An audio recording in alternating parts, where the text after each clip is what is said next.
Assalamualaikum warahmatullahi wabarakatuh. Hai, aku Nimatul Faizah dan di video kali ini aku akan menjelaskan tentang implementasi Pancasila sebagai dasar negara. Daripada lama-lama, yuk langsung pembahasannya. Sebelumnya pasti udah pada tahu dong, apa sih Pancasila itu? Ya, Pancasila adalah dasar negara dan ideologi nasional negara Indonesia. Hal ini membawa konsekuensi logis bahwa nilai-nilai Pancasila dijadikan sebagai landasan pokok dan landasan fundamental bagi penyelenggaraan negara Indonesia. Pancasila berisi 5 sila yang pada hakikatnya adalah 5 nilai dasar yang fundamental. Apa saja sih nilai-nilai dasar itu? Kelima nilai dasar itu adalah: yang pertama, nilai ketuhanan yang Maha Esa, nilai kemanusiaan yang adil dan beradab, nilai persatuan Indonesia, nilai kerakyatan yang dipimpin oleh hikmat kebijaksanaan dalam permusyawaratan atau perwakilan, dan nilai keadilan sosial bagi seluruh rakyat Indonesia. Apa benar bahwa Indonesia itu adalah negara Pancasila? Tentu saja benar. Karena negara Pancasila merupakan suatu negara yang didirikan dan dipertahankan serta dikembangkan dengan tujuan untuk melindungi dan mengembangkan martabat dan hak-hak semua warga negara Indonesia, agar semua rakyat dapat hidup layak sebagai manusia, mengembangkan dirinya, dan mewujudkan kesejahteraannya sebaik mungkin, memajukan kesejahteraan umum, dan mencerdaskan kehidupan bangsa. Bentar-bentar, apa itu dasar negara? Dasar negara merupakan landasan dalam suatu negara guna menjalankan dan melaksanakan kehidupan masyarakat di berbagai bidang. Dasar negara juga mempunyai makna sebagai pedoman dasar dan cita-cita bangsa dalam mengatur kehidupan ketatanegaraan yang mencakup segala kehidupan bermasyarakat. Negara Indonesia memiliki dasar negara juga loh. Udah pada tahu kan? Ya, Pancasila adalah dasar negara Indonesia. Pancasila sebagai dasar negara artinya adalah sebagai pondasi negara dan pegangan bangsa yang kuat sehingga bangsa Indonesia memiliki ideologi sendiri dan mampu berdiri menjadi bangsa yang kokoh tanpa dipengaruhi oleh bangsa-bangsa lainnya. Lalu bagaimana kedudukan Pancasila sebagai dasar negara?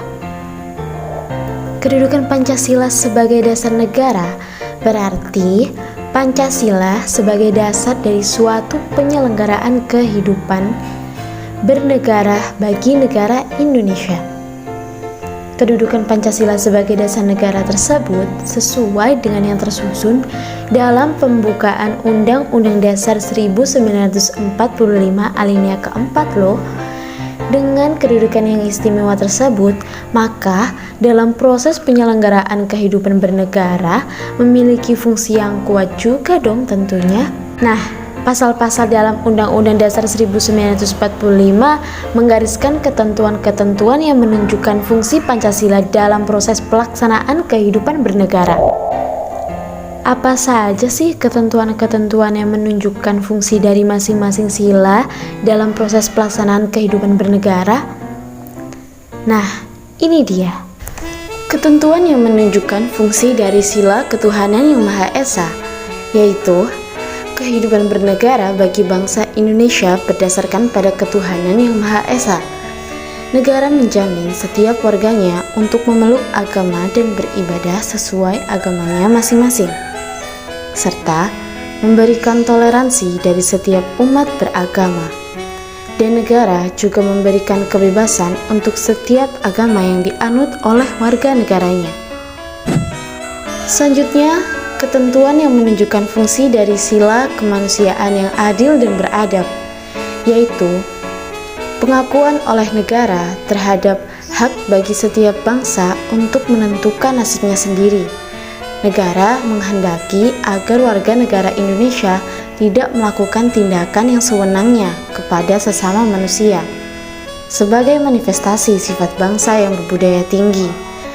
Jaminan kedudukan yang sama dalam hukum dan pemerintahan, serta berkewajiban untuk menjunjung tinggi hukum dan pemerintahan yang ada bagi setiap warga negaranya.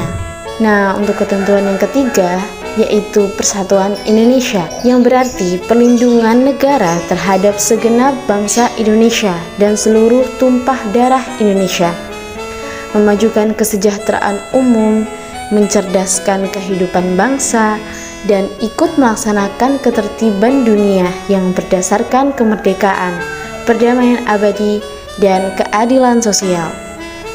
Negara mengatasi segala paham golongan dan segala paham perseorangan, serta pengakuan negara terhadap Kebhinneka Tunggal Ikaan dari bangsa Indonesia dan negaranya. Pasti udah pada tahu dong apa itu Bhinneka Tunggal Ika? Ya, berbeda-beda tetapi tetap satu jua. Di sini berarti Indonesia menjunjung tinggi toleransi dalam berbagai hal, seperti toleransi dalam beragama, berpendapat, dan lain-lain.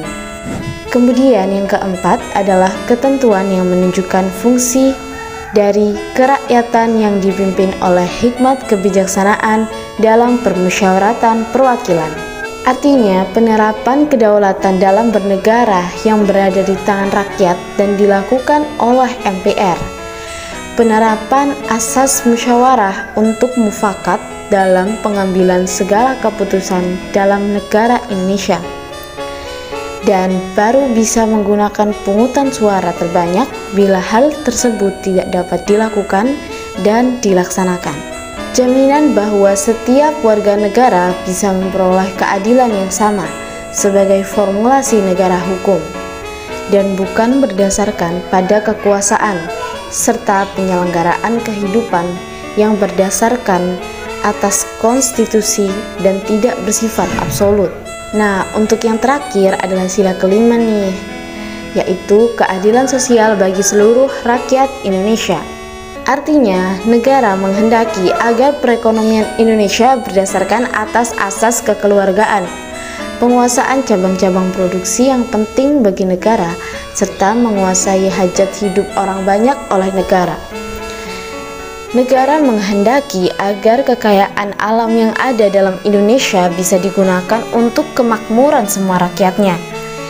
Negara Indonesia juga menghendaki agar setiap warga negaranya mendapatkan perlakuan yang sangat adil di segala kehidupan, baik itu secara material maupun spiritual. Secara material berarti seperti hak untuk mendapat pekerjaan, hak untuk melanjutkan pendidikan, dan sebagainya. Sedangkan secara spiritual yang berarti hak untuk warga negara Indonesia menjalankan ibadah sesuai agamanya masing-masing dan menentukan kemana atau agama apa yang mereka yakini. Indonesia juga menghendaki agar warga negaranya memperoleh pendidikan dan pengajaran secara maksimal dan menyeluruh. Negara Indonesia sudah mengusahakan untuk memberikan bantuan-bantuan pendidikan kepada para anak-anak yang tidak mampu dan memiliki potensi dengan banyak hal seperti KIP, KIPKA, bantuan pendidikan yang lain, beasiswa. Itu semua sudah dilakukan untuk mewujudkan sila keadilan sosial bagi seluruh rakyat Indonesia. Nah, berikutnya yang kita bahas tentang contoh implementasi Pancasila nih. Berikut ini implementasi Pancasila dari masing-masing sila.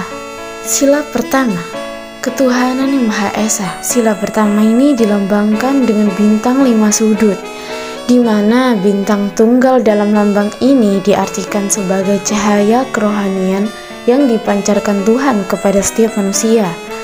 Jumlah bintang yang hanya satu atau tunggal ini juga melambangkan keesaan Tuhan loh.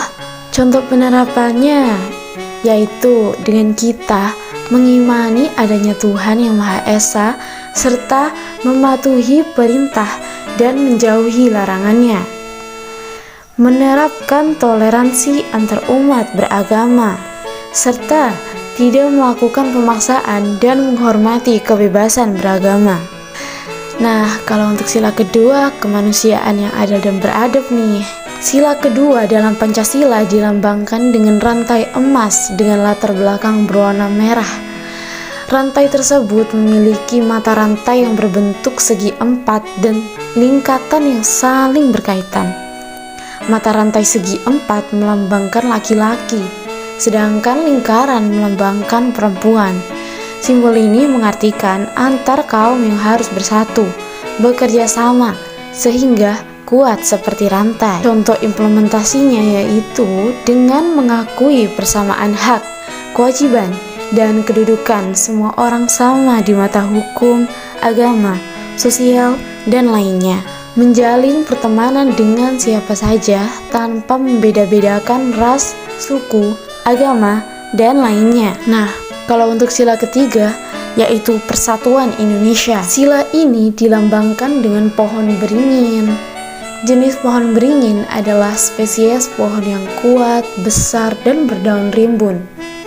Pohon beringin diartikan sebagai tempat berteduh sekaligus untuk persatuan masyarakat Indonesia yang sangat-sangat beragam. Contoh implementasinya adalah dengan bangga menggunakan bahasa ibu atau bahasa Indonesia sebagai bahasa pergaulan sehari-hari. Kemudian membantu keluarga, teman, dan kerabat yang mengalami kesulitan. Juga saling bekerja sama menjaga keutuhan NKRI dengan berpegang teguh pada nilai-nilai Pancasila. Nah, ini dia sila keempat. Sila ini dilambangkan dengan kepala banteng. Kepala banteng memiliki filosofi sebagai hewan sosial yang suka berkumpul. Berkumpul di sini kemudian diartikan sebagai kegiatan musyawarah antar orang-orang yang melahirkan suatu keputusan. Pastinya secara adil dan keputusan bersama semua pihak ya.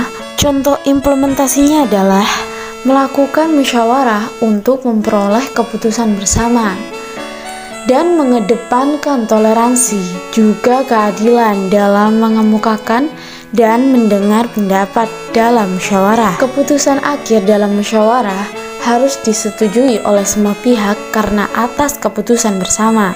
Wah, tidak terasa sudah sampai sila kelima, yaitu keadilan sosial bagi seluruh rakyat Indonesia. Nah, pada sila terakhir ini dilambangkan dengan padi dan kapas. Hal ini melambangkan kebutuhan dasar setiap manusia, yaitu sandang dan pangan. Contoh implementasinya adalah dengan mengedepankan sikap adil antara sesama manusia. Kesejahteraan seluruh rakyat Indonesia dikedepankan dibandingkan kemakmuran pribadi atau golongan. Nah, itu dia tadi implementasi Pancasila berdasarkan sila masing-masing. Nah, itu dia tadi implementasi Pancasila sebagai dasar negara, memberikan pengertian bahwa negara Indonesia itu merupakan negara Pancasila. Hal itu mengandung arti bahwa negara harus tunduk padanya, membela, serta melaksanakan seluruh perundang-undangan. Negara Pancasila adalah suatu negara yang didirikan, dipertahankan, dan dikembangkan dengan tujuan untuk melindungi dan mengembangkan martabat serta hak-hak asasi semua warga negara Indonesia, agar semua warga negara Indonesia dapat hidup dengan layak di Indonesia. Nah, sebagai warga negara Indonesia yang baik, hendaknya kita sebagai warga negara Indonesia mempelajari dan memahami kembali implementasi bahwa Pancasila sangat penting bagi kehidupan berbangsa dan bernegara. Juga merupakan dasar negara bagi kita semua. Nah, segitu aja deh untuk pembahasan kali ini. Semoga bermanfaat dan sampai jumpa di video selanjutnya. Terima kasih dan sampai jumpa.